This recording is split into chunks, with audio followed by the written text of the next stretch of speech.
Good morning. I'm going to go ahead and share this live out to some people. If you are watching on YouTube, thank you for joining us. I go live every Wednesday morning, 11 a.m. Pacific Standard Time. Sorry, my kitty's hitting my little tripod thing. And yeah, thanks for joining us. We really appreciate you.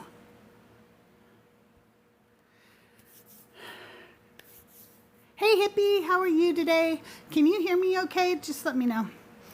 I'm gonna bring you up.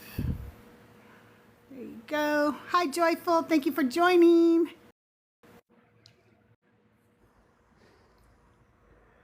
Hey you, how you doing? Oh, good. I have my Bluetooth on. Let me know if it causes any issues. Yeah, no, you sounded good when I was down there and up here. So are Okay, you good. feeling better now? Are you all tickety-boo again? Yeah, I'm so much better. Now my husband's sick. Gave it Oh to him. no. Oh mate. He can have it now. Mate, he sounds patient enough that he won't mind you gave it to him there. He's pretty patient.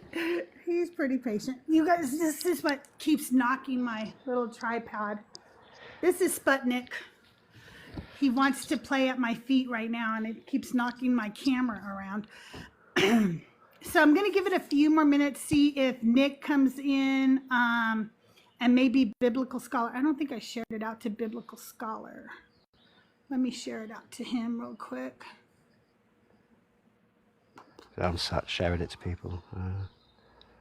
And then we'll get going. I was really not looking forward. Stop. The kitty keeps knocking it. I wasn't looking forward to this week because I'm not a fan of the genealogies of the Bible. They're boring to me. But then I sent Justin, Deconstruction Zone Justin, a message, and he gave me some great information on it. So now I'm pretty excited. Yeah, no, I quite like this one because it rewrites so much. Because this is priestly source, so it's much later. Yes. Yeah, this is post-exilic, whereas chapter 4 was Yahweh's source, which is around the time of King Yes. Josiah. And the rewrite they do in this one is massive, and it gets overlooked loads. And I think it's, I mean, I don't know, I'm not a biblical scholar, I'm not as clever as a lot of people, but reading into it, I think it's a lot to do with how the tradition, like all through this, we see the eldest son mentioned. It's always the Yes. eldest son, and then they add other boys and girls. Always the eldest son, eldest son. But when they start talking about the descendants of Adam and Eve, they skip Cain and Abel because their eldest son there was disgraced through Oh, yeah. through what he did, and they skip it and go straight to Seth.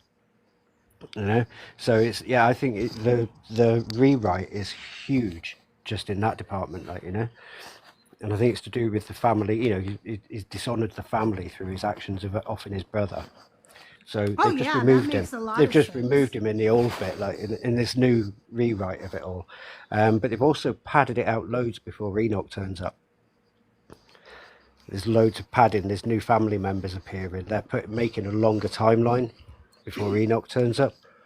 Yeah. So I'm assuming that they were running into issue with the old version of there not being enough people bred for Enoch's story to work. But it's so long since I've read Enoch, I couldn't tell you which bit it would be tripping up like.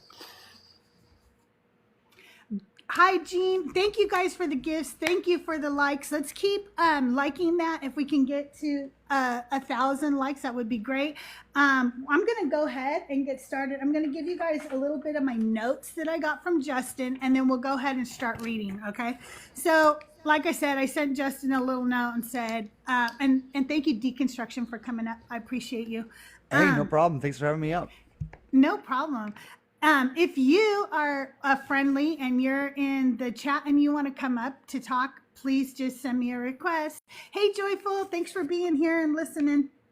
Okay, so I said, you know, I hate genealogies. What you got for me? And Justin said, the Genesis 5 genealogy is a bit short compared to genealogies in Chronicles. But the important people are Enoch, Lamech, and Noah.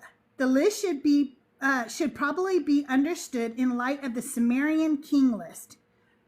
There are a lot of parallels between the two. And if you're in the Discord, I'm so sorry that my camera keeps getting bumped, but this little kitten will not stop rubbing up against it. If you're in the Discord, I have posted these things that Justin gave me. I have put links to them in my Discord section, and the Discord link is in my bio. I'm going to probably add them to the resources section as well, so that they're easier to find, because a lot of times people chat under my section and then you have to scroll up to find the resources. So I'll add them to the resources section as well, which includes information about the Sumerian king list. Hi, Misery. Thank you for joining. There's a lot of parallels between the two. Check out the video on Discord that I posted by Dr. Heiser. That was another thing he gave me, and so I posted it on the Discord. I watched that. It was pretty interesting. Right? I really liked that. That was really interesting to me. There's also an article by Gerald Hassel from Andrew University called The Genealogies of Genesis 5 and 11 and Their Alleged Babylonian Background. And I don't think I put a link to that, but if I didn't, I'll do that today. I did put a link. If you watch the video by Dr. Heiser, he mentions Lloyd Bailey and how Lloyd did a bunch of information that has to do with the numerical aspect of Genesis 5. And yes, I did yes. Post that up there. So make sure you check that out. It's really good. If you're not a part of Discord or you don't know how to do Discord, here's what I want you to do. First, download the Discord app and make yourself a profile. Then DM me here on TikTok and I will tag you and stuff and I'll walk you through it. It's not hard. And once you get it, you'll be like, oh, I get this. And it's not scary. There's a lot of information in our Discord group. So you don't want to miss that. All right, as usual, I'm reading from the RSV, and we will begin with Genesis chapter 5. We're going to start with verse 1 and 2. This is the list of the descendants of Adam when God created humankind. He made them in the likeness of God, male and female, he created them, and he blessed them and named them humankind when they were created. As I go through these, if you guys hippie and destruction have destruction, I just called you destruction.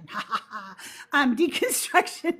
If you guys have anything you want to add, feel free to add. If you see somebody say something interesting in chat, feel free to read it out. And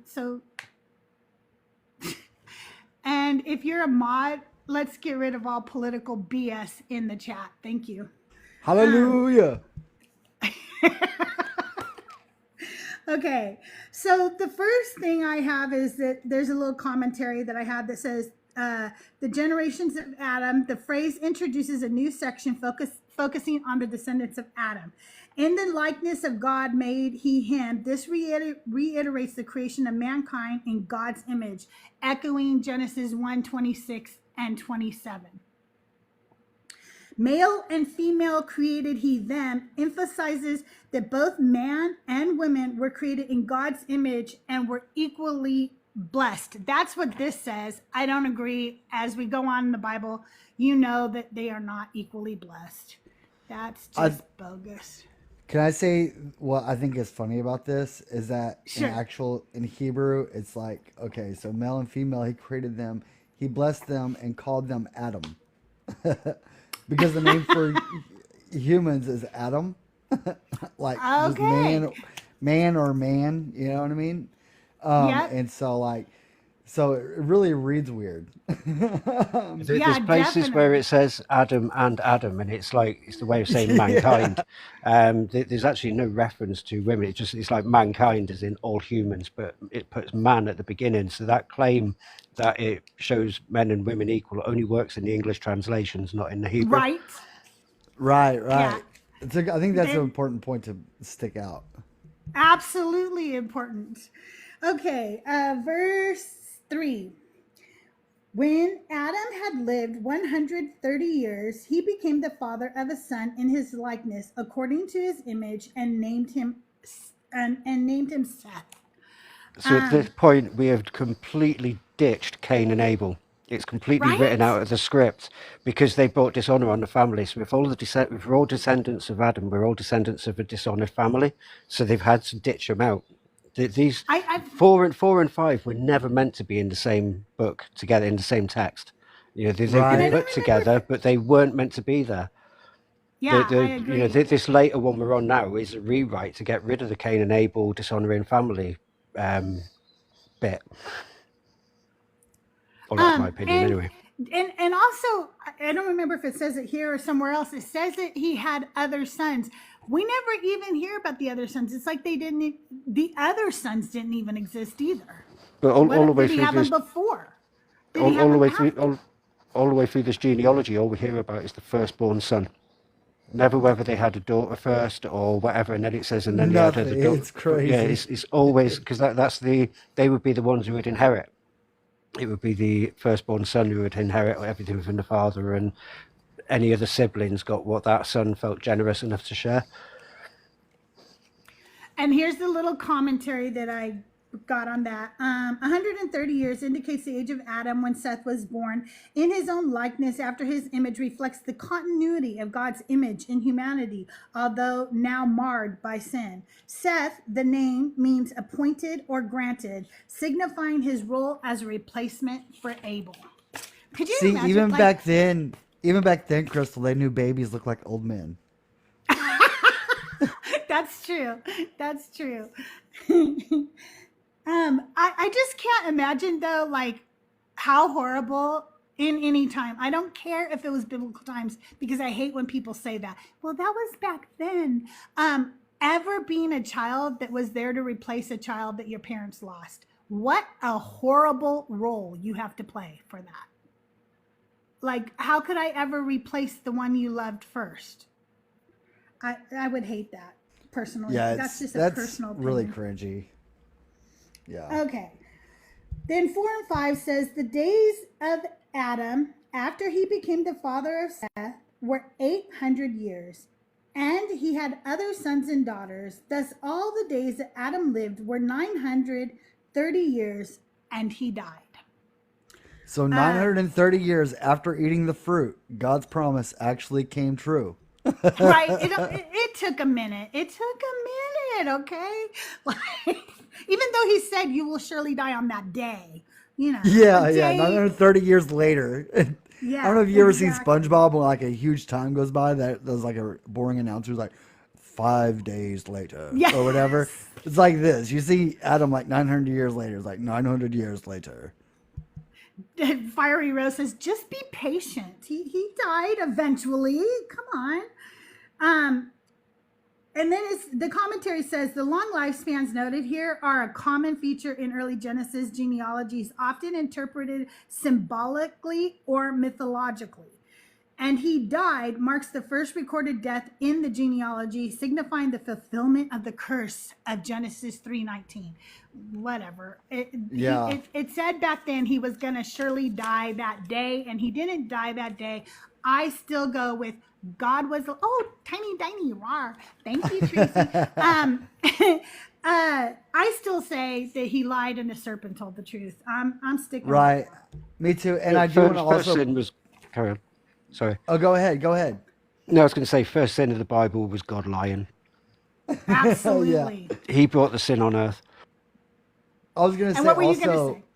say? We're on verse 4, and finally, Adam has daughters. I know we were talking about it doesn't mention any daughters or anything. True. But over here it does say that he had sons and daughters.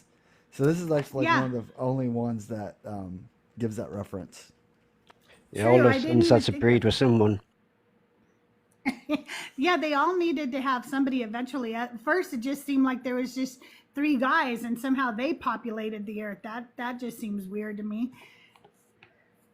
Okay, let's go on to 6 through 8. When Seth had lived 105 years, he became the father of Enosh. Seth lived after the birth of Enosh 807 years and had other sons and daughters. Thus, all the days of Seth were 912 years, and he died. And my commentary here is Enosh means mortal or frail, highlighting human vulnerability. Lifespans continue to be extraordinarily long. And, we actually know that nobody lived this long. I don't really understand I don't get what the point was in the Bible to make the first lives be so extraordinarily long, and then nobody else really, after, I think it is, I don't remember where, but the long lifespan stops somewhere in the Old Testament, and then it starts going to normal lifespans, Yes. And I do want to, since we're talking about Enoch, I want to point out there's an inconsistency here. Genesis 5 here says that he was the sixth from Adam. You can go read the begots. And Adam begat Seth, and Seth begat. So, okay. And then when you go down to Jude 14, which is a different verse, different book, of course, you're going to see that he was the seventh from Adam. And so, right, and a little bit of a I actually have that in my notes. So I'm going to read a little bit about my notes since we're at him right now. Yay! The genealogy here has a striking parallel to the genealogy from Samaria and the Sumerian king list. The Sumerian material predates Genesis by a considerable amount. I didn't write down what the amount was. And this, by the way, these notes are taken from that video, Deconstruction. So yes. I just jotted down some notes from what he said. He said a lot, so I still really recommend you guys go watch the video yourself. It's actually something you'll listen to. There's not, there's nothing going on in the video. You just listen to it. But when we go back to Genesis 4, we see Cain knew his wife, and she conceived and bore Enoch, and he built a city and named it Enoch after his son. So we've padded it out a lot, but again, taking it away from that bad line of them that should be forgotten. The Cain and Abel story. It's taking it away from there again. It's constantly trying to blot out Cain and Abel all the way through this bit. True. Absolutely. They don't want us to remember that. That's very interesting. The Sumerian material predates Genesis by a considerable amount, but it's not directly borrowed. So whoever wrote this, while they obviously knew of the Sumerian king list, they didn't sit there and kind of copy it and just change the names. Okay. That's not what happened here. There's a lot more to it than that. There are also a lot of mathematical patterns in the ages of the people and the lengths of the generations. And that's according to Lloyd Bailey. Again, if you're on the Discord, that is in my Discord thing, and I'll move it over to the resources page too, because I found it. The one that the doctor talks about in the video. So I found the actual thing that Lloyd Bailey wrote up, and I'll post it there. There is a theological response to the Sumerian king list, but just because there is a possible mathematical cipher within the text does not rule out that these could be real people. The writer is trying to convey something through the numbers of ages, etc. in the text. And what it might be, people are still trying to figure out to this day. Enoch's lifespan is often pointed out to be 365 years. And if you look at that, it is far shorter than everybody else in that genealogy. I'm going to read something real quick from chat. Tracy says, I wonder if the early biblical characters lived so long to lend them extra lives, experience, and wisdom. That's something to think about for sure. Enoch's lifespan matches the number of years in the days in a solar year. So it's kind of weird that he lived 365 years and we have 365 days in a solar year. And what Justin pointed out was what's really weird about that was because at that time they went by a lunar year, not a solar year. So I'd have to ask Justin about this, but I think they had like 360 days, but as the priestly had 365. I could be wrong about that. Hippie, do you know anything about that? Yeah, the late lights. Yeah, I can't remember all of the numbers for it, but it changed. And as we're now in the priestly, which is post-exilic, and the Book of Enoch, which was written around the middle of around 500-ish, or the first bit, which gives the story of Enoch without even the first book, which would have been a good couple of hundred years after the first story that gives Enoch being Cain's son. So you got the Cain's son being the thing, and then, but we've got this shift away from Cain and Abel, where it's. I think there was padding going on to justify the timeline. So when they've got dates set that things have happened, and when they're rewriting or when they're writing this later on, I'm not going to say they got bored, but they extended lives dramatically to give to fill that gap without having to come up with millions of more names. And But yeah, in the Sumerian kings list, Enmendurana is the equal seventh position. He was summoned to heaven, and his cult city is Sippar, well known as the seat of solar worship. Yes. So that is really, strange there. Why would the writer care about this?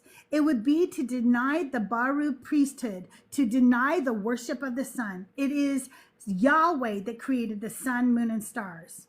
I'm going to link the YouTube video again. Like I said, if you're on YouTube, I'm going to try to link all these resources. I have never done that before, so I'll try to make sure I put it. You're all doing in the great on notes. your Discord, Crystal. I got to give you Okay, props. thank You are you. doing great. I'm following along with everything you're doing. Good, And I thank really you. enjoy it. I'm trying because I just really want to learn this stuff, and I want other people to be able to have the same resources and stuff. And you guys, I talked to Justin. I said, would it bother you if each week I gave you a heads up of what I'm going to, what we're going to go over the next week, and you could give me like some information? And he said, not at all. So I'm going to be getting lots of info from Justin. Nice. And it's not hard to Sweet. tell what we're going to go over next because, like, Yeah. so far Yeah, I we've like- just been going through the chapters. Yeah, I like it Yeah. too. Okay, so let's see. So where were we? I lost my place. 6 through 8. So now we're on 9, right? 9 through 11. When Enosh had lived 90 years, he became the father of Kenan. I don't know if I'm pronouncing these names right. So I'm sorry if I butcher them. Canaan, I don't know. Enosh lived after the birth of Canaan 815 years and had other sons and daughters. Thus, all the days of Enosh were 905 years, and he died. Now, this is my notes on that.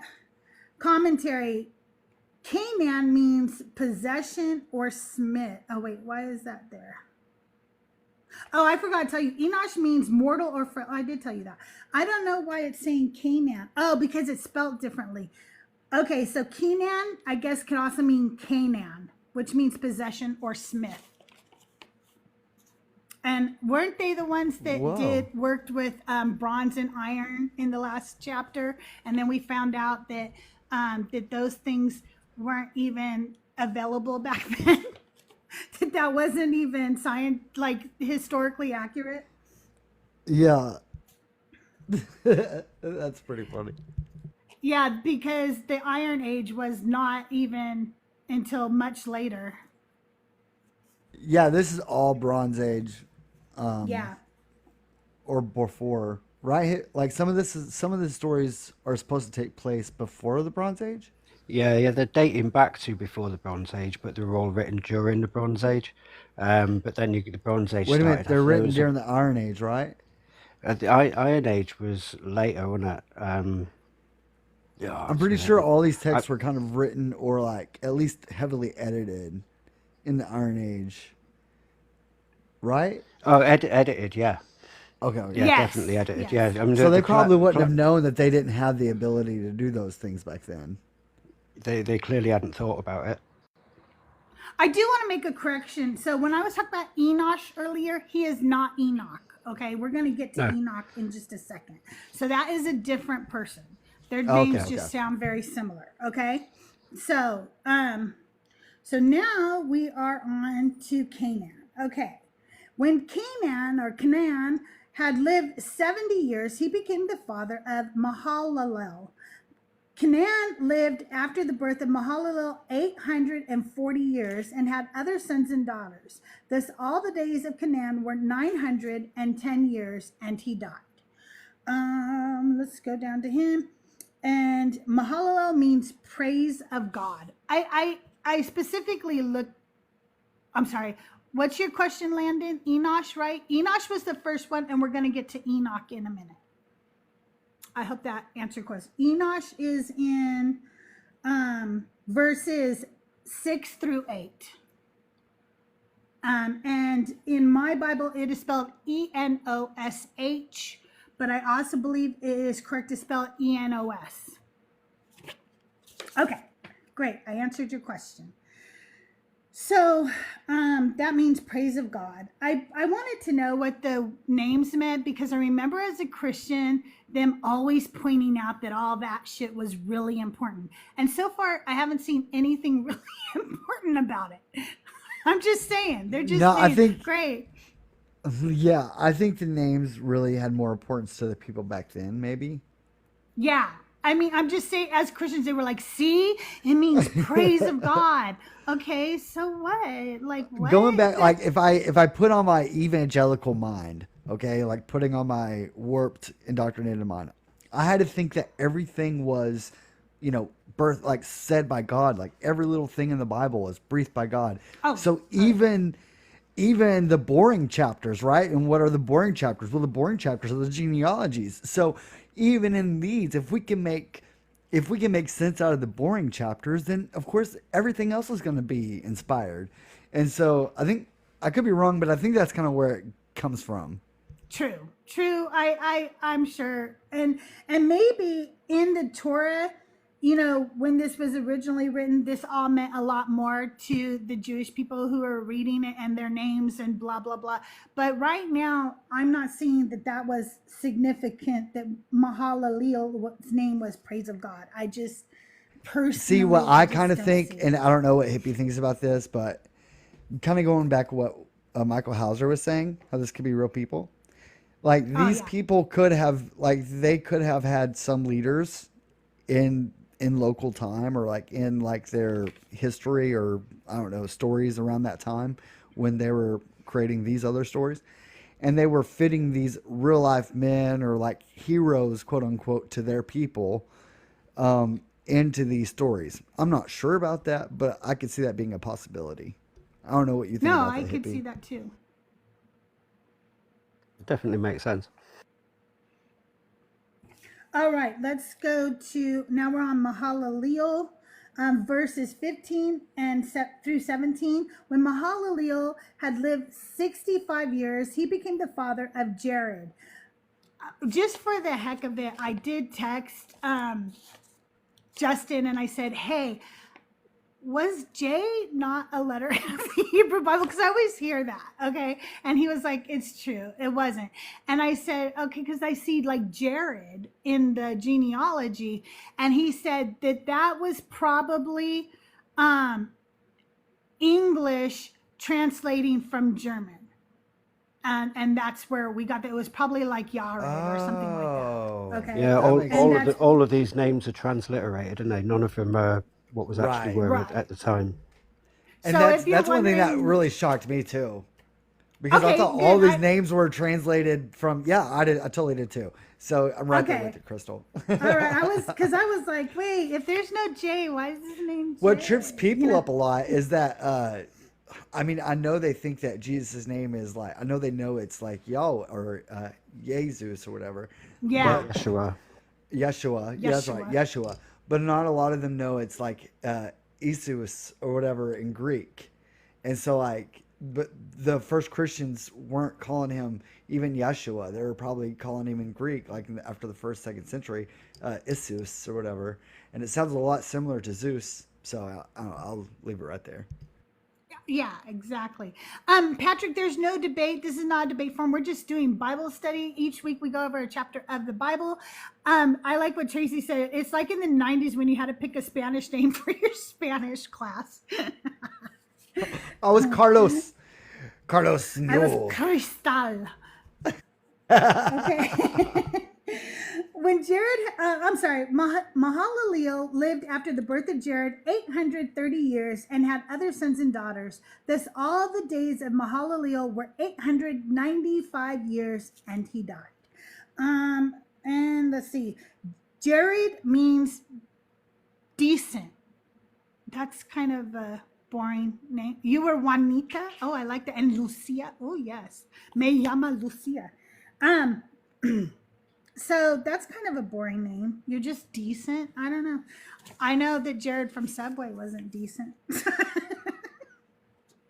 Have you noticed the age they start breeding is getting progressively younger up to this point? Yes, that's true. Very good point. Very good, very good point. Verses 18 through 20. When Jared had lived 162 years, he became the father of Enoch. So now we have Enoch in the seventh position, okay? Jared lived after the birth of Enoch 800 years and had other sons and daughters. Do you notice that they don't say that about all of them? Yeah, that is weird. I wonder what it is. Some of them So just some have of them sons. maybe only had one kid after 150 years or something. Also, can you imagine becoming a parent at 150 years old? Can you imagine being stuck with your parent that long? I mean, I know we don't want our parents to live forever, but I mean, Lord, 800 years? No, thank you. Oh my God, no. I want inheritance at some point. Come on. Okay, when Jared had lived 162 years, he became the father of Enoch. Jared lived after the birth of Enoch 800 years and had other sons and daughters. Thus, all the days of Jared were 962 years, and he died. So, let's see what if I have any commentary on this. Hi, Nick. Hello. And it, Good to have you here this morning. Oh, Enoch means dedicated or initiated. That's what I got on Enoch there. And now remember, the three people that Justin said that are important to this transcript is Enoch, Lamech, and Noah. And I talked to you guys already about why Enoch is important, why he has anything to do with the Sumerian king list. And again, I totally recommend you guys watch that video. I can't recommend it enough. So you're gonna listen to it. There's nothing to watch. right on. Tracy said, "Dad can't tell me what to do forever. Dad lives to be 800." That would suck. Yeah, so no. That would suck so bad. No. Okay, verses 21 through 24. When Enoch had lived 65 years, he became the father of Methuselah. Enoch walked with God after the birth of Methuselah 300 years and had other sons and daughters. Thus, all the days of Enoch were 365 years. Enoch walked with God, then he was no more because God took him. And again, as we pointed out, the king in the Sumerian kings list that is in the seventh position is Enmandarana. And he also was summoned to heaven. And remember, that was written a long time before Genesis. Yeah. I'm not saying they stole that story. But they Little definitely used it. plagiarizers. Right? We can say they used it. There's definitely something going on there. but Do where you he have any says, thoughts on that, Nick? Well, see, Justin and I, we differ on opinions. I don't. And that's allowed. Yeah, like, and it's really funny because, you know, there's so many things I'll be like, Justin, we're gonna fight. Him and I disagree on the fact that Enoch was taken to heaven. Okay. Basically, because literally, how is it that this one man in the entirety gets to go to heaven and nobody else does? And it was such a wild concept for me. And for me, it's like, it says he took him away, but he doesn't say where he plopped him. Like, how do we know it wasn't just he plopped him in the mountains somewhere, or he plopped him in a forest somewhere, like just took him out of the desert type thing, right? It's true. It does just say he took him. It Yeah, doesn't say so where to. exactly. So Justin and I have like a very huge differentiating opinion on it because it doesn't line up with anything else.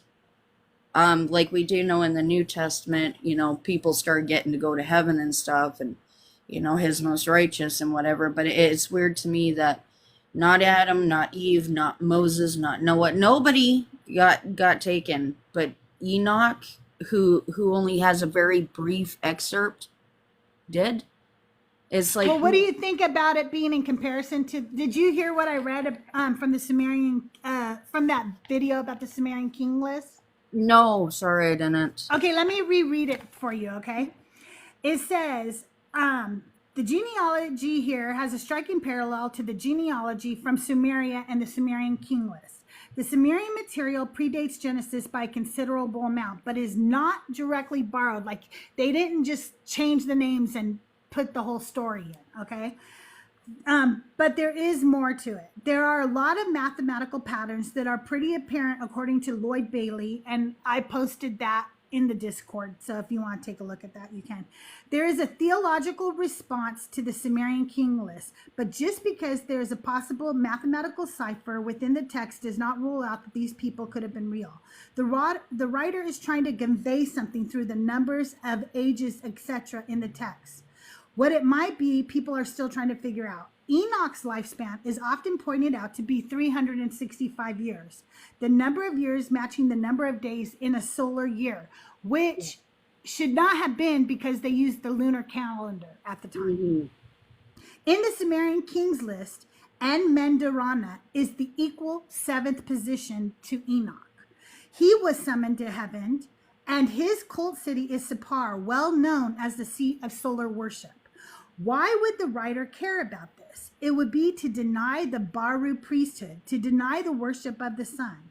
It is Yahweh that created the sun, moon, and stars. And I will put, like, I'm going to put all this stuff in the resources portion of the Discord because it'll be easier to find. But the video goes on into great lengths comparing the two. And it does seem that they were trying to make Enoch seem like Enmendarana. Okay. Yeah. And he was taken to heaven. And so, we got to slip this in about Enoch too.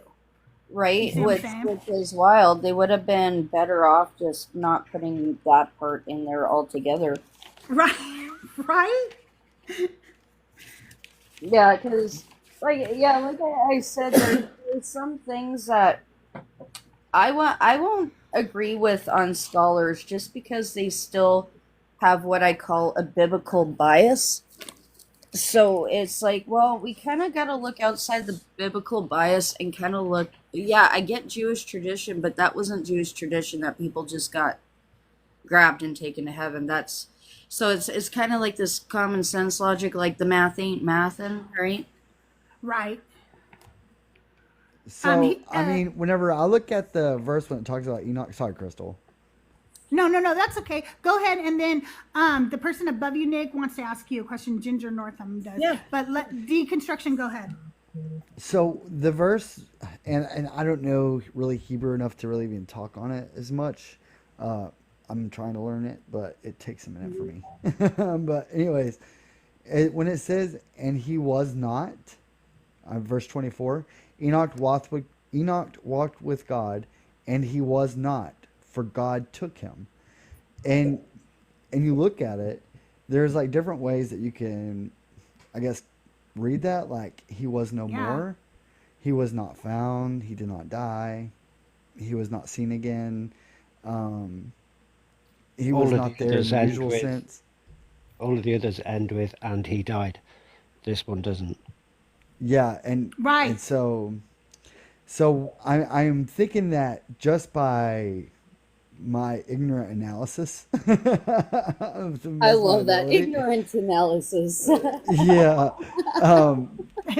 like I could definitely see where Enoch is being taken up, and I feel like the authors, not only the authors but the readers at the time, could pick it up because that Enoch was being taken up into heaven, because they later use this to they later add different people to the list. Like, I mean, you got Elijah and others. So Yeah, but Let me give you my little commentary notes real quick, and then Ginger can ask the question of Nick. Just for commentary purposes, it says the name Methuselah. The name could mean man of the dart, or his death shall bring. Enoch walk with God indicates a close, intimate relationship with God, and he was not, for God took him. Enoch did not experience death in the traditional sense, which is a unique occurrence parallel only to Elijah in 2 Kings 2:11, which is what you were just talking about. yeah. Hi, Ginger. Yay. How are you? Hi. So everybody up here is atheist, right? No. No. Okay. I am. All right.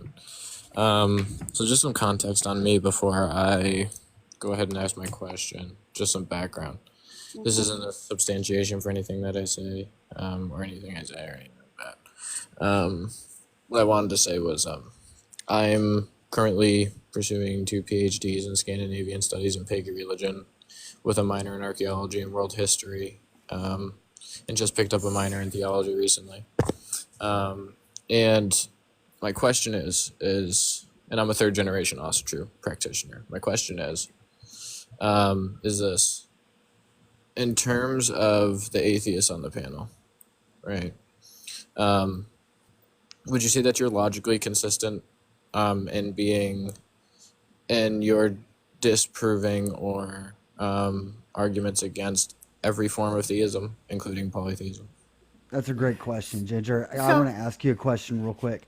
Do you know how to read?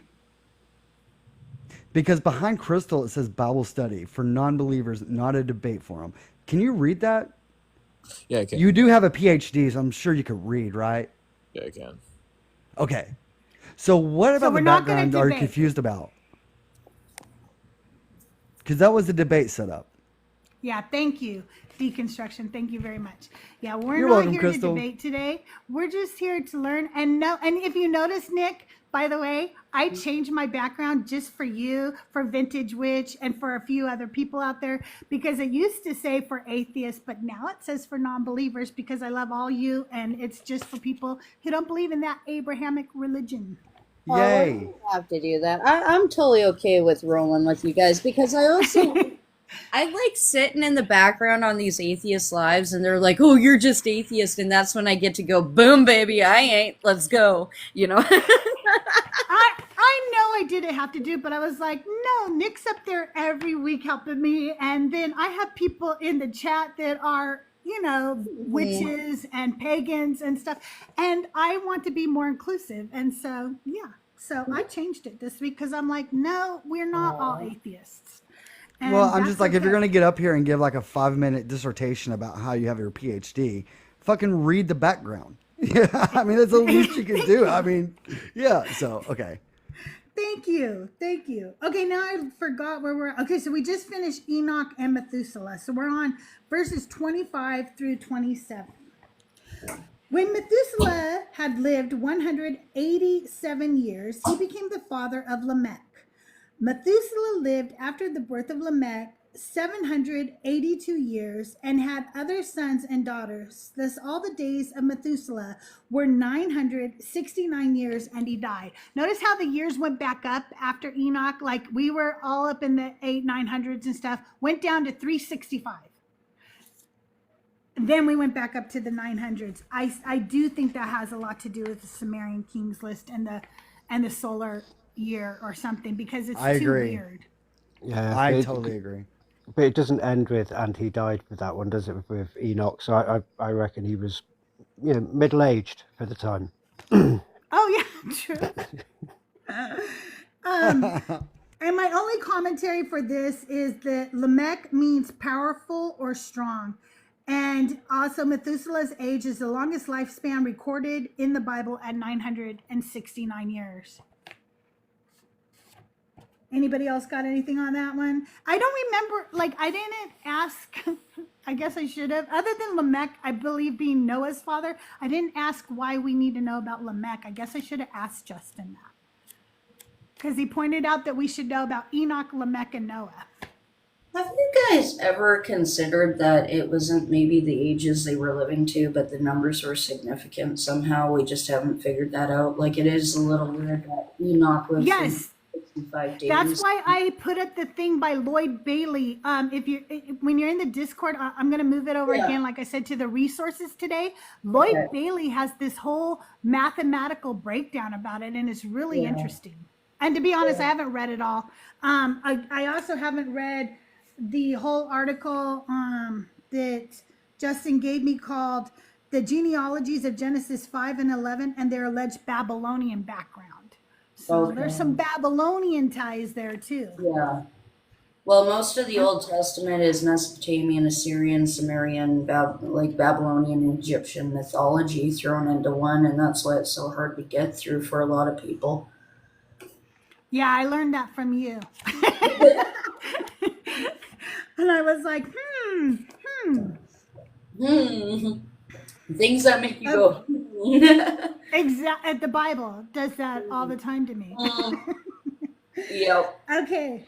And then verse 28 through 31. When Lamech had lived 182 years, he became the father of a son. He named him Noah, saying, "Out of the ground that the Lord has cursed, this one shall bring us relief from our work and from the toil of our hands."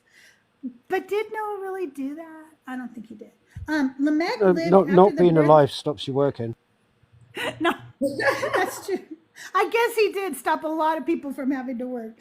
Lamech lived after the birth of Noah 595 years and had other sons and daughters. Thus all the days of Lamech were 777 years, and he died.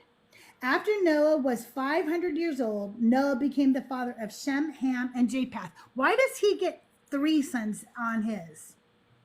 500 years of celibacy. Noah means rest or comfort. Lamech means powerful or strong. And the mention of the curse references Genesis 3:17, highlighting humanity's ongoing struggle. Yeah. But I don't really get why he gets to name all 3 of his sons, but everybody else just gets to name their firstborn. I think maybe they were triplets. Were they? Might have been. I don't know, because it's always the firstborn. But if the all 3 came at once, then maybe they all get That's relevance. an interesting take. I never thought about that. What do you think about that, Nick? Do you think they could have been triplets? I would honestly have to dig and look to see how often triplets and twins actually. Well, we know twins happen, but I would have to kind of see like the statistics of back then on how often that actually happened to actually make a. I mean, it's possible. I'm not saying it's not a possibility. I would have to actually look into it to go, maybe actually, yeah. So. Okay, so. I'm. Sorry, Go ahead, Krista, deconstruction. No, you go ahead.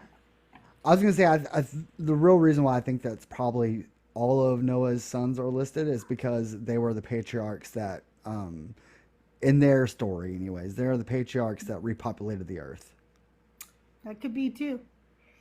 I did write down some anachronisms, inaccuracies, and contradictions, and I'm going to go over those with you now, and then we could just chat. Okay, so first I put long lifespans. The ages given in this chapter are significantly longer than any recorded human lifespans in history. This raises questions about literal interpretation versus symbolic or mythological meanings, like Nick was talking about. There could be. It might not really be how long they lived. It might have something to do with the numbers. And I'm going to read that article later today to see more about what Lloyd Bailey had to say on that, because I think that's a very interesting look at it. Enoch's ascension. The statement that God took him without death is unique and later referenced in the New Testament in Hebrews 11:5. Yet it contradicts the general human experience of death described elsewhere in the Bible. And as we know it, I mean, nobody else, like, I never get why there were all these biblical miracles, but then it just stopped. None of them ever happened again. It never even says why. Like, You're never going to see water turn into wine again. Nobody else is going to ever ascend into heaven again. A bush is never going to light on fire again. It never tells us why it all stopped. Miracles only happen in the past. Well, Yeah. I mean, And I could give you the answer, but this is part of my theory, part of my research, but it's because the gods died. Honestly, they were human like us. Some of them bad, some of them good. They were the kings and queens of old, but it doesn't matter what kind of herbs and spices they were eating back then. Eventually, the body's going to wear out. And that's a question I ask a lot of Christians. Why is it after the Old Testament he gets a few honorable mentions in the New Testament, but other than that, he's poof? Well, it's because he's gone. that's a very interesting take. But why aren't there any other gods? Why did gods only list? Why were they only existing back then? Like, Well, why didn't gods begat gods? because eventually Because we tasted too good. we moved away from gods into just regular rulers and kings and queens. More people that started to learn to read and write started documenting things in a way that actually made sense. So that's why we don't have so much as quotation mark gods anymore as so much as rulers. I mean, who knows? I mean, if we were still in an era where none of us were reading or writing, any of the Caesars could have been written up as gods. So that's kind of my take on that. Is when we started getting in the more informational era, when information was being shared between nations and cross seas, it got to the point where, okay, well, we can't just make shit up anymore. We got to document it as it is. That's my theory. Anyway. No, that's true. I agree with Nick on that one. Like, we got more historical accuracy became more important to us. Yeah, it did. Like at first, when we first started writing, it was like, we can't write all that shit down, or like, we can't remember all that shit or verify it. So it just really became like the moral of the story was the main thing to get across. Yeah. So really, you can have anything in that fucking story you want. Like, load it down with all the bullshit you want, as long as the core moral story, like the point of the story they're trying to get across, gets across. Exactly. And so now we have methods to say this actually happened, and we know that we can do that. So it's more important to us that things are more accurate, historically accurate, or at least to know that, okay, this thing is not historical, it's just myth. You know what I mean? Like, before it was all kind of collaborated together. Yep. That's exactly it. Gotcha. Well, we got into that age where we wanted to write things as is and not, and the whole, oh, volcano exploded, God must be mad thing. It's Yeah. The historical context. The genealogies in Genesis do not match any known historical records from other ancient Near Eastern sources, which raises the question about their historical accuracy. And scientific considerations, modern science and genetics do not support the notion of such extensive lifespans or direct unbroken lineage from a single pair of humans, Adam and Eve, as described in Genesis 5. So here's my little conclusion and wrap up. Genesis chapter 5 provides a foundational genealogy that connects Adam to Noah, establishing the lineage through which the biblical narrative will continue. While the names often carry significant meanings, or don't, in my opinion, and the text emphasizes continuity and God's involvement with humanity, the chapter also presents challenges when viewed through historical, scientific, and critical lenses. This chapter invites readers to reflect on the theological themes of life, death, and the human relationship with God. Biblical scholars often highlight several significant aspects of Genesis chapter 5. The genealogy structure and its purpose. The structure of Genesis 5 serves as a critical role in the biblical narrative. Scholars note that genealogies in the Bible often serve to bridge significant events and demonstrate the continuity of God's plan through specific lineages. Connecting creation and the flood. The genealogy links Adam to Noah, setting the stage for the story of the flood. This continuity emphasizes the fulfillment of God's promises and the progression of human history according to the divine plan. Theological themes, the repeated phrase, "and he died," underscores the fulfillment of the curse from Genesis 3:19, reminding readers of the consequences of sin. Again, tiny roar. I find that, again, I still go with God lied, the serpent told the truth, and that this death does not equal what God said they would get if they ate from the tree of good and knowledge. They should have got immediate death. They didn't. I feel that this does not Hear, hear. actually Yeah, fully agree. fulfill that. Correct. The meaning of the names listed in Genesis 5 are often seen as symbolically significant. Adam, man or mankind, indicating the representative role of Adam and the first human. Seth, appointed or granted, signifying his role as the replacement for Abel. Enosh, mortal or frail, highlighting human vulnerability and mortality. Mahalalel, praise of God, suggesting a lineage that honors God. Jared, decent, possibly alluding to the increasing distance from God over generations. Decent or descent? Decent or descent? Oh, I think it says descent. I'm sorry. I think I've been reading that wrong. Descent. I don't know why they didn't say descendant then instead of descent. Anyway, Enoch, dedicated, pointing to his unique relationship with God. Methuselah, potentially man of the dark, or his death shall bring, which some interpret as prophetic of the flood. I don't know why man of the dark would mean that. I don't really get that. I don't even get what man of the dark means. Me neither. Noah, rest or comfort, foreshadowing his role in providing relief from the curse of the ground. I don't know that Noah really provided anything, if you ask me. Enoch's unique experience. Enoch's life and his departure are particularly noteworthy. Walking with God, the phrase Enoch walked with God implies a deep, intimate relationship with God, which sets him apart from others in the genealogy. Again, what it also, to me, signifies is that God picks favorites.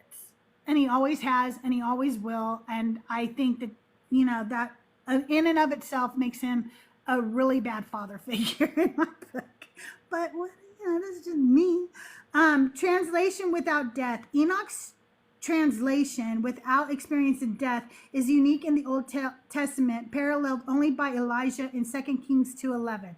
This has been interpreted variously as a reward for his righteousness and as a precursor to later theological concepts of eternal life and resurrection.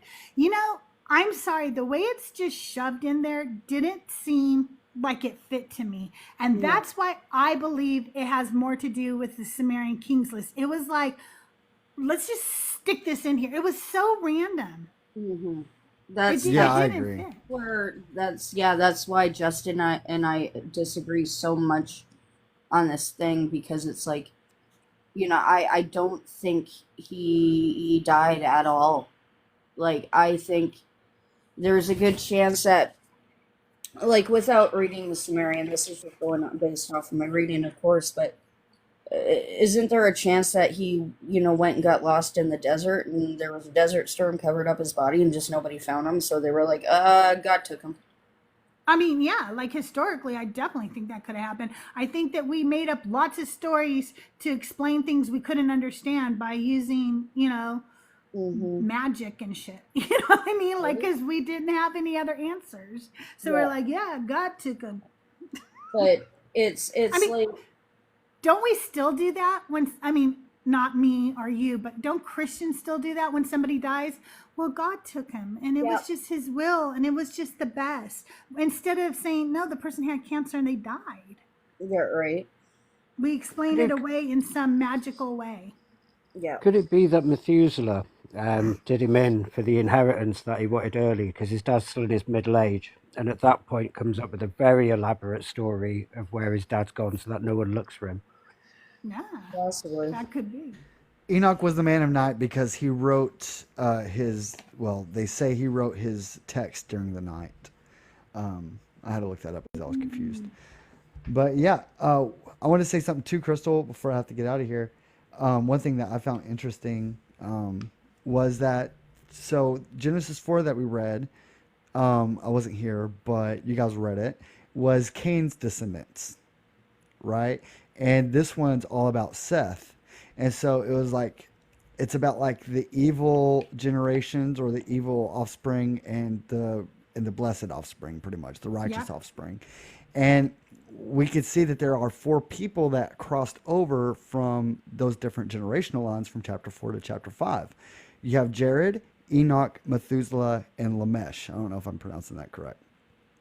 I don't know. I pronounce it Lamech, but I don't know how to pronounce it. So Right. I'll So- go with Lamech. The crazy thing is, all of those except Enoch are supposedly, they died in the flood. They were unalive because of the flood, showing that they were evil. That was a way that they could show that these were definitely the evil ones. You know what I mean? But somehow Enoch was good out of those. We That's also true. got to remember, it wasn't necessarily people were evil. In the New Testament, it does say these people were not warned about the flood. Right. They weren't. Yeah. Even people who would have been considered righteous had no idea it was coming. They weren't warned. Yeah. So, I think it's really- more of a sign of just like, these are the people that God was trying to get rid of. Yeah, like that's why it really drives me nuts when Christians were like, well, they were all evil. Well, how do we know that? They weren't even warned. I have had Christians tell me that they were warned, and I'm like, no, they weren't. That's not even biblical. Oh yeah, my Bible, the dean of my Bible college told us that Noah would cry out on the boat every day for 100 years trying to get people to repent, but they never did. That is not in the Bible. No. That's not. Well, maybe when he was on his worldwide tour collecting all of the animals, he had a word with everyone on earth as he was going around doing it. Right. It sounds like Yeah. the dean actually. That sounds like something he would do. I mean, the crazy thing to me is that like he had a sermon about people that were crying at the ark when it started to rain, and like how there must have been blood on the wood of the ark because they were trying to crawl in and get their kids into safety. And the way he described that image. It's just crazy to me how I listened to that and go, yeah, that was a good God. Yeah. Right? Yeah. Yeah. I don't know why I cringe thinking of the things that I believed. Right? It's like watching a CSI episode and then thinking that the perpetrator thereafter is a guy of like holy righteousness or something. It's totally crazy. It is. Hey, you guys in chat, I know there's only 11 people here. Make sure you're following everybody up here on the panel. These are great people who share their time freely to help us learn and share their thoughts, and I really appreciate them. So make sure you're following all of them. Thank you for all your likes and for your gifts. I'm going to continue on here. The long lifespans, the extremely long lifespans recorded in Genesis 5 are another focal point of scholars. Symbolic versus literal interpretation. Some scholars view these ages symbolically, representing the idealized or mythological status of early human figures. Others consider them literal, perhaps reflecting ancient traditions or serving specific theological purposes. Similar long lifespans are found in other ancient Near Eastern texts, such as the Sumerian king list, suggesting a common culture motif in the ancient world. So I find it very interesting that that same list also has some really long lifespans.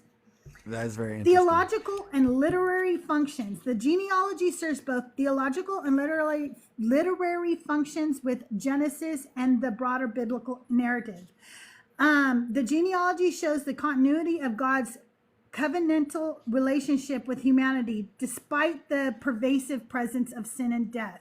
By ending with Noah and his sons, the genealogy prepares readers for the forthcoming flood narrative and the subsequent repopulation of the earth.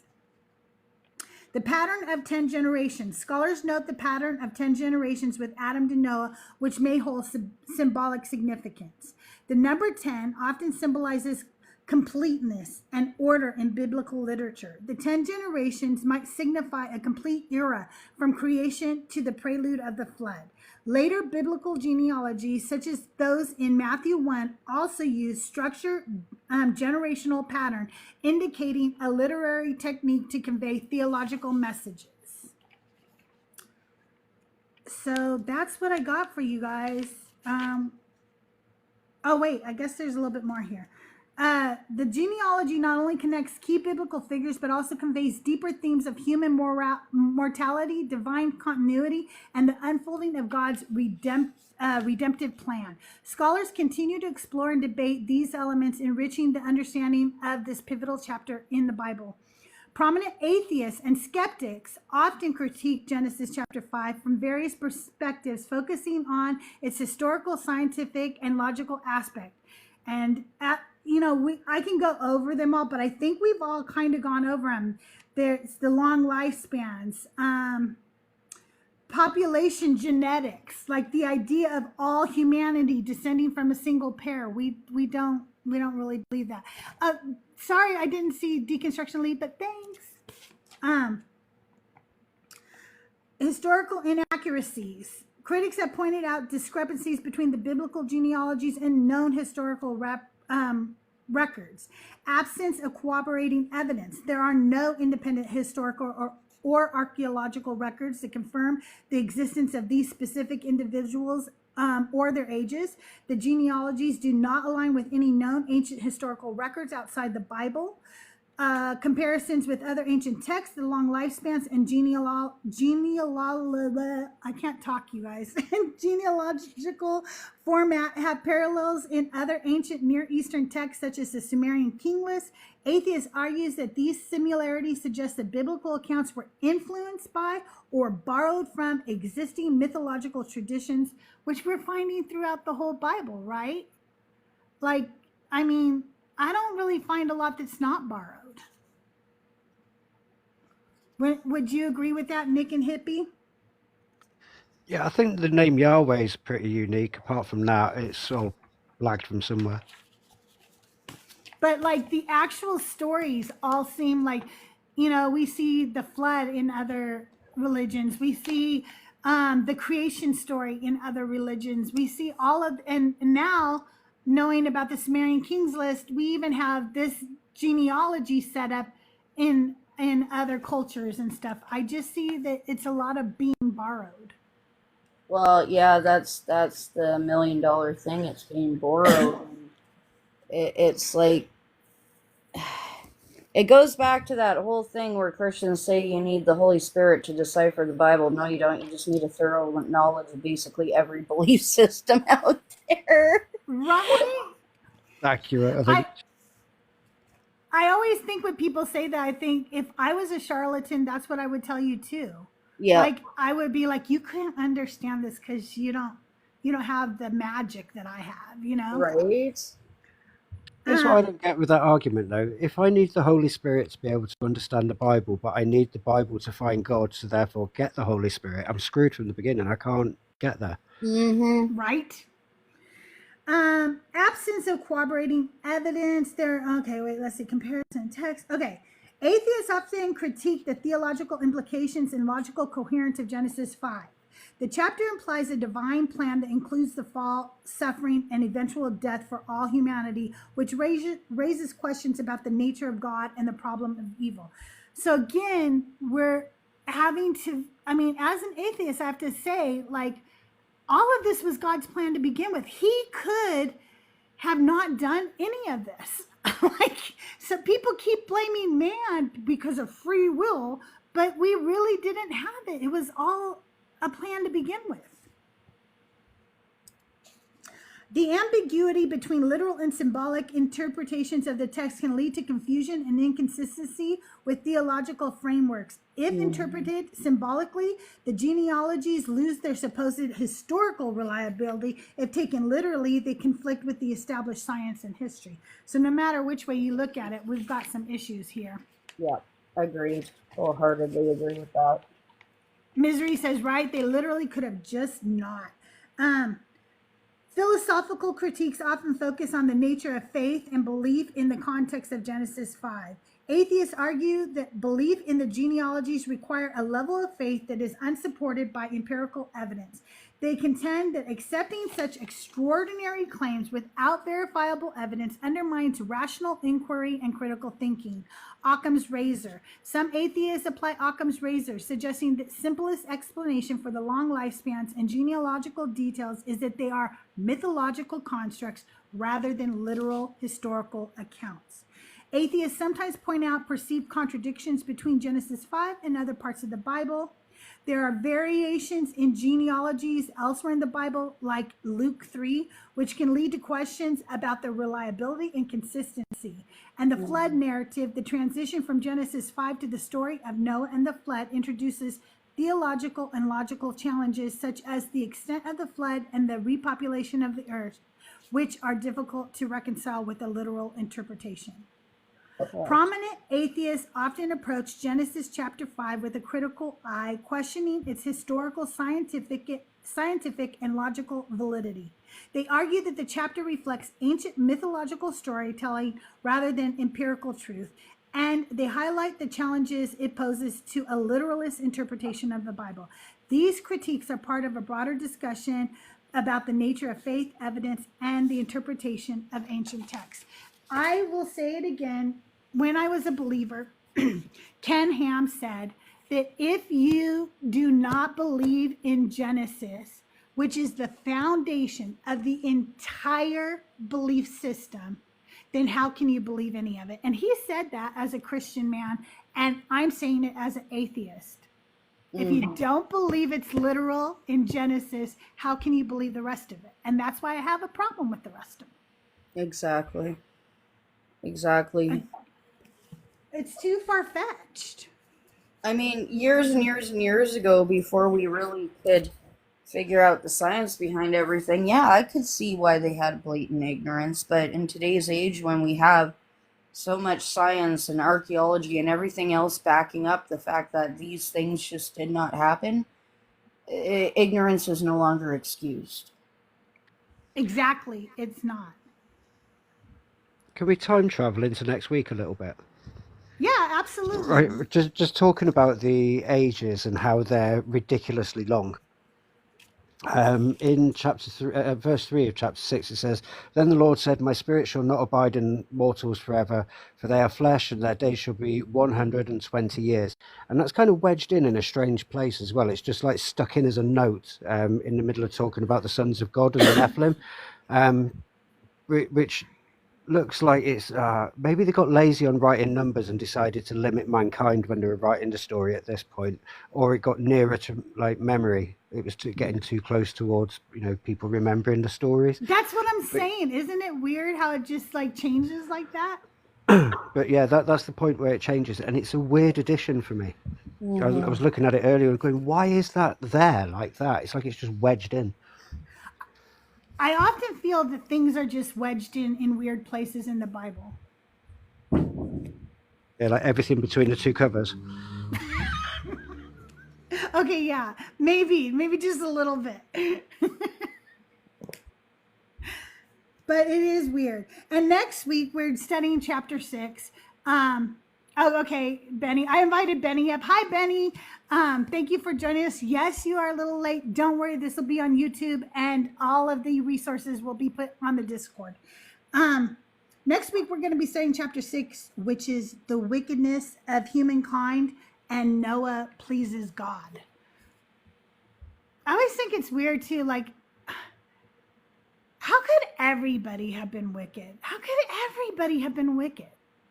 Well, and if we were to put any stock into and Enoch, not everybody was wicked, because people who were being unalived by Nephilim were going up to heaven's gates screaming at God for help. Which kind of backs up my claim a bit that there's no way that millions of people on Earth and all of them are bad except for a handful. That doesn't make sense. Yeah, I agree. It doesn't math that Noah was the only righteous man on Earth. There's no way. No way. I agree wholeheartedly. I don't And again, okay, so you've got this God, he's all knowing, and he puts this tree in the middle of a garden and says, don't eat of it, knowing they're definitely going to eat of it. I mean, Yeah. you know, and also who has said that before the earth was formed, like Jesus was predestined to be the savior of the world. So you freaking knew all this was going to be messed up to begin with. And then you keep blaming humans for the whole world to be messed up.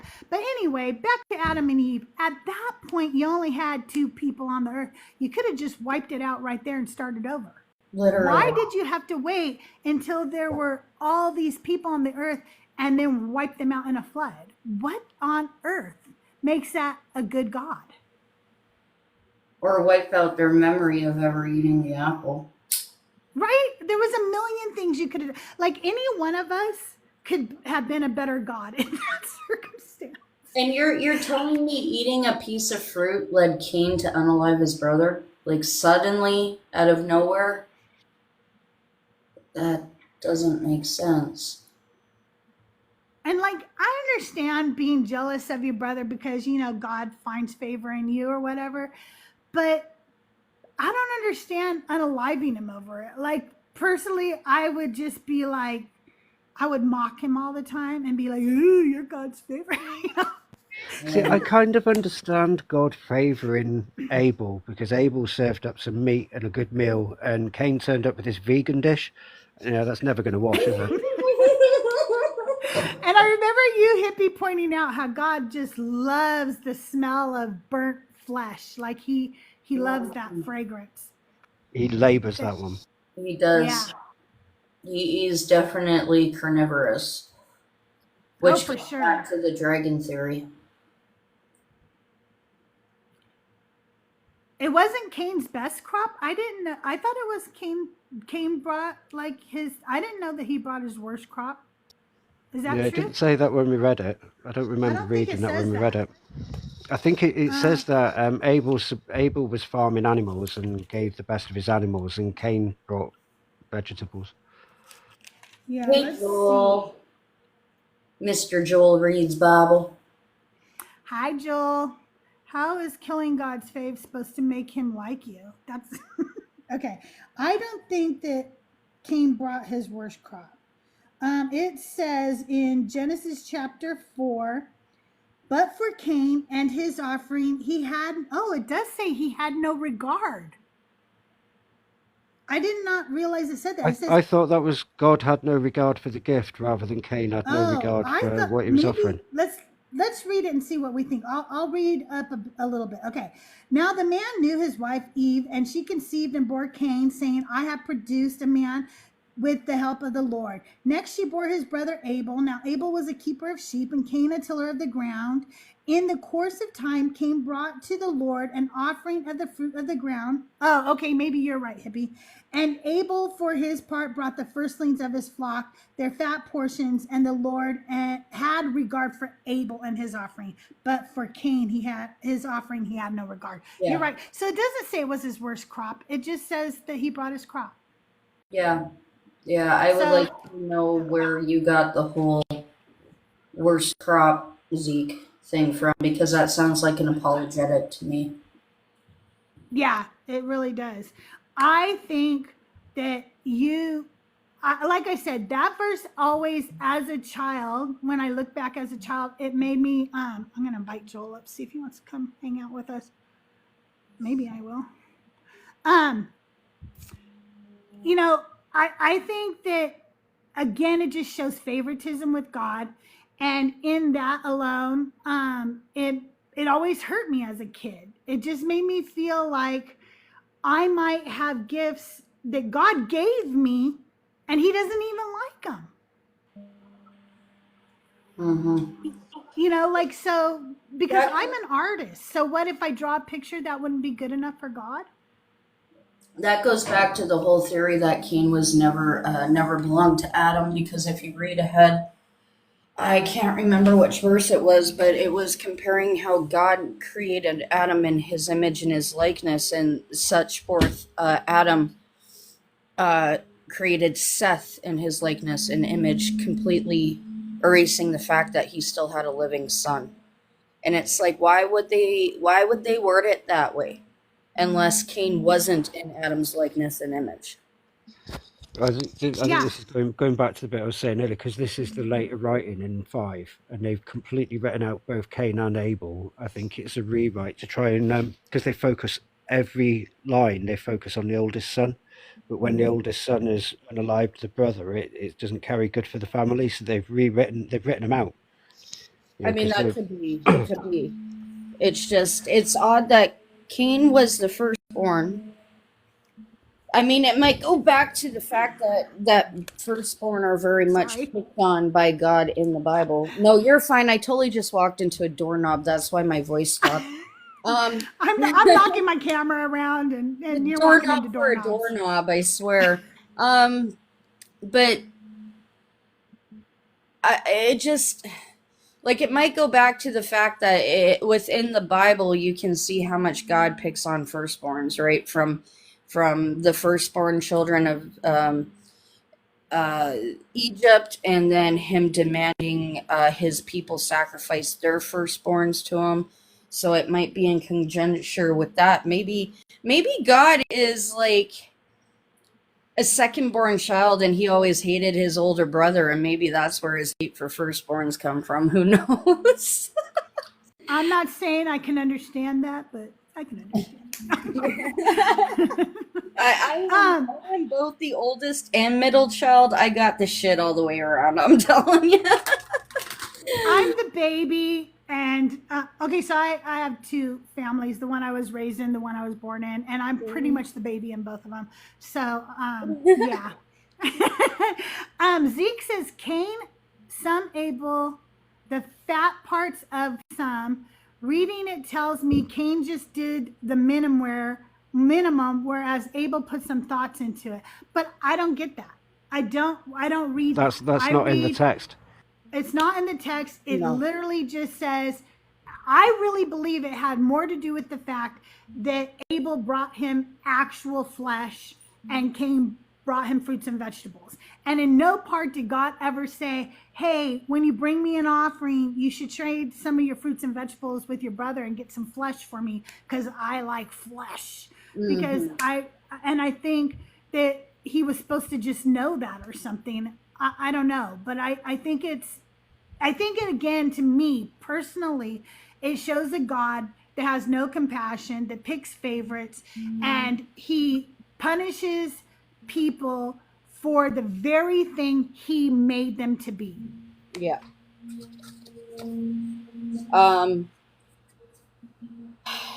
I think it's an authority thing, that whole parental, I brought you into this world, I can take you out. Yes, I was just talking about that today. Yeah, it's kind of like that mentality, it's like, yeah, the most toxic parenting ever. I love you, but I'm going to sit here and make your life a miserable hell over it, though. Yeah, absolutely. Hi, Solo. Hi, Vintage Witch. We're actually just wrapping up for the day. We start at 11 Pacific time. We went over Genesis chapter 5 today. All my stuff will be in the resources part of the Discord if you're on Discord. And if you're not, you should be. The link is in my bio, by the way. Anyway, I think that next week is going to be even more interesting. We're going to talk about people who were evil and Noah who was awesome. Oh, thank you. Again, to me, another time where God is going to say, I like this one person the best, so I'm going to save this one person. It just doesn't stop with him. He just likes to, he just has his favorites. And in my opinion, there's nothing you could do about that then. No. I can't be your favorite. You made me this way, and now you're saying that you love this person more than me just because of the way you made them. Exactly. Exactly. Well, thank you, Tracy, for joining us. Thank you, Nick and Hippie, for being up here. And Deconstruction was up here early, and I really appreciate all of you so, so, so much. Thank you for everybody who joined, who liked, who shared, who sent gifts. I appreciate all of you so much. And if you really are enjoying it, I do need some more subscribers. My goal is 5, and I'm at 2. So if you can, hit that subscribe button. I will be back next week at 11 a.m. Pacific time. I want you to know that I'm also going to start doing a book club. And it's going to be for books on deconstruction and religion and so forth. And we're going to start with Christ Before Jesus, because lots of people already have it. And if you don't have it, it's really inexpensive. What I want to hear from you guys is, what is a good time and day that you guys would like to get together? If you're interested in the book club, feel free to DM me or message me on Discord.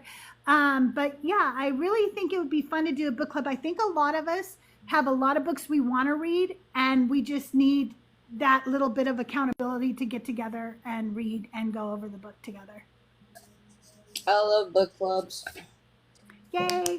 I thought it would be fun, and I think that a lot of us have a huge reading list that we really want to tackle. So I thought this would be a fun way to tackle those, the reading list. So yeah, I'm pretty excited about that.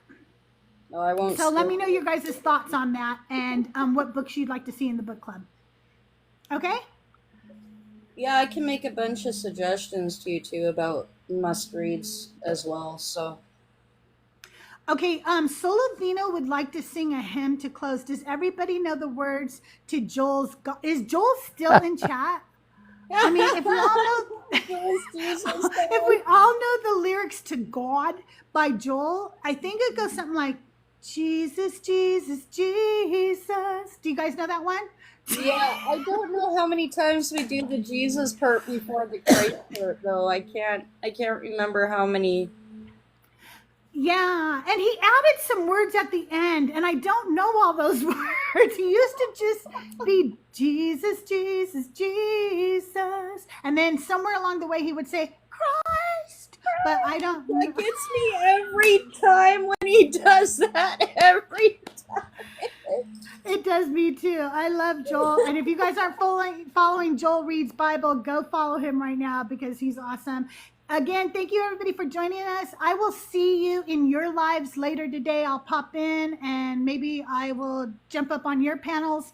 Thank you so much for being here. I love you guys. Have a great day. Love you, Thank Crystal. you. Take care. Bye, hippie. Bye. Take it easy, mate. Bye.